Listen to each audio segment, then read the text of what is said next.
একটু থামুন, একটু ভাবুন। নতুন বছর এসেছে, রাস্তায় আলো, হাতে বক্স, চারদিকে নাচ আর গান। সবাই বলছে হ্যাপি নিউ ইয়ার। কিন্তু একটা প্রশ্ন, এই আনন্দে আল্লাহ কি আছেন?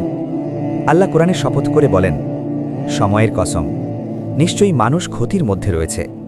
সূরা আল আসর 103 থেকে 1-2।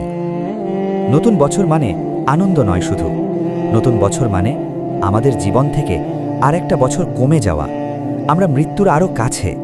কিন্তু আমরা কি করছি? নাচে শরীর নড়াচ্ছি, গানে হৃদয় ভুলে যাচ্ছি। আল্লাহ আবার বলেন, মানুষের মধ্যে এমন কেউ আছে যে অসার কথা ক্রয় করে, যাতে আল্লাহর পথ থেকে মানুষকে বিভ্রান্ত করে। সূরা লুকমান 31 থেকে 6।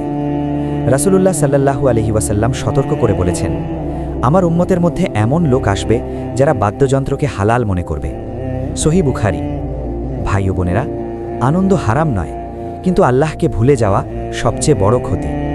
আজ যে বক্স জোরে বাজছে, কাল সেই ঘরেই নীরবতা নামবে। আজ যে শরীর নাচছে, কাল সেই শরীর কবরে শুয়ে থাকবে। নতুন বছর শুরু করুন নাচ দিয়ে নয়, গান দিয়ে নয়, শুরু করুন তাওবা দিয়ে, নামাজ দিয়ে, আল্লাহর দিকে ফিরে এসে। হে আল্লাহ, আমাদের সময়কে আপনার সন্তুষ্টির পক্ষে ব্যবহার করার তাফিক দিন। আমিন।